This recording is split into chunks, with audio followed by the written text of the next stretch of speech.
નમસ્કાર ખેડૂત ભાઈઓ, સ્વાગત છે તમારું આપણી ચેનલ ખેડૂત માહિતીમાં। તો મિત્રો, ખેડૂતો માટે આવ્યા છે 5 સૌથી મોટા અને મુખ્ય સમાચાર।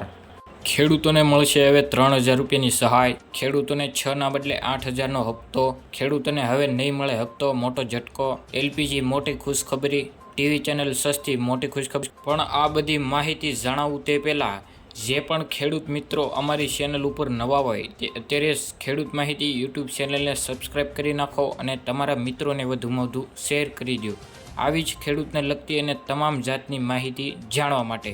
તો ચાલો મિત્રો, જાણી લઈએ આજના મુખ્ય સમાચાર। યુરિયા ડીએપી ખાતરના મજબૂત વિકલ્પ એવા નેનો યુરિયા માટે રાજ્ય સરકાર દ્વારા ખેડૂતોને સહાય આપવામાં આવી રહી છે।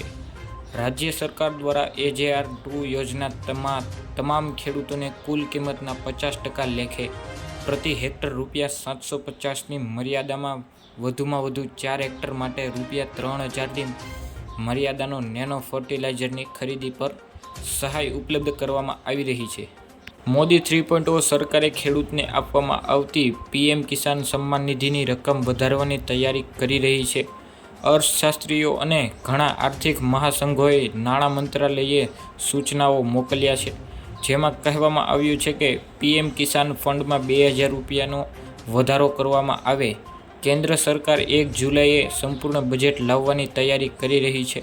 બજેટમાં નાણામંત્રી નિર્મલા સીતારમણ PM કિસાનનો રકમ વધારવાની જાહેરાત કરી શકે છે। ખેડૂતો માટે અત્યાર સુધીના સૌથી મહત્વના સમાચાર સામે આવી રહ્યા છે કે પ્રધાનમંત્રી કિસાન યોજનાઓનો 18મો હપ્તો મેળવવા માટે ખેડૂત લાભાર્થીએ 30 જુલાઈ સુધી બેંકમાં ખાતાનું આધાર સીટિંગ DBT ઇનેબલ કરાવી લેવું પડશે। જો કે આધાર સીટિંગ DBT ઇનેબલ કરાવેલું નહીં હોય તો ખેડૂતોને પ્રધાનમંત્રી કિસાન યોજનાનો 18મો હપ્તો મળશે નહીં। ટેલિકોમ રેગ્યુલેટર DTH અને કેબલની ટીવી યુઝર્સ માટે નેટવર્ક કેપેસિટી ફ્રી NSFની મર્યાદાને નાબૂદ કરી છે અને યુઝર્સને ટીવી જોવા માટે વધારે પૈસા ખર્ચવા નહીં પડે।